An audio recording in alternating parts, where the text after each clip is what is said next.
This is the story of how Lyndsey McDonnough, co-managing director of MarketMe, and Christopher Tufton all started. Family, this one is a real eye-opener. When government contracts, powerful people, and personal relationships collide, it always raises questions.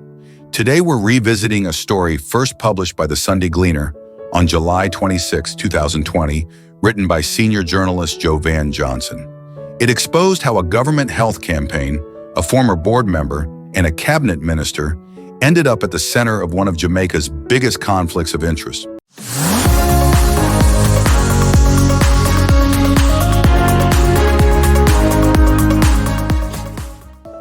According to that Gleaner report, Lyndsey McDonnough, who was then a director on the National Health Fund NHF board, also co-owned a marketing company called MarketMe.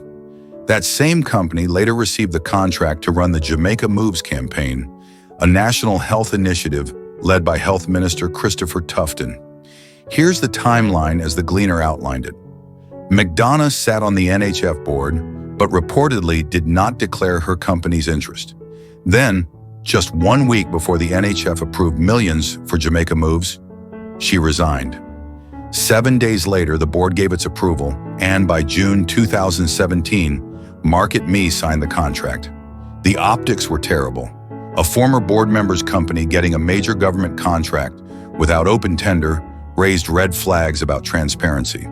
And because of the reported close personal relationship between McDonnough and Minister Christopher Tufton, the controversy grew even louder.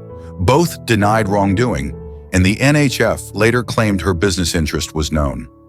But to the Jamaican public, the matter reflected poor judgment and a serious conflict of interest. The story wasn't just about exercise and healthy living. It became a test of honesty and accountability in public life. And that's why the Integrity Commission later stepped in. They reviewed the issue, found that proper disclosure procedures had not been followed, and exposed the weaknesses inside the system. Their investigation reinforced what many Jamaicans already believed, that something was wrong and that public officials must always be held to higher standards of integrity. When the Integrity Commission speaks, it's because the facts demand attention. And this case was no different.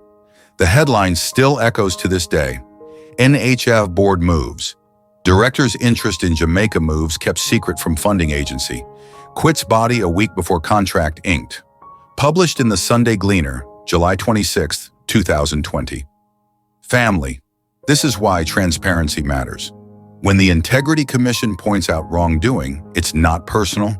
It's about protecting the people's trust. This commentary is based on the Sunday Gleaner's July 26, 2020 investigation by Jovan Johnson and on findings from the Integrity Commission's subsequent reports. This is Michy Dex Commentary, exposing truth, promoting fairness, and keeping Jamaica informed. Like, share, and subscribe. Because here, we move with facts, not favors.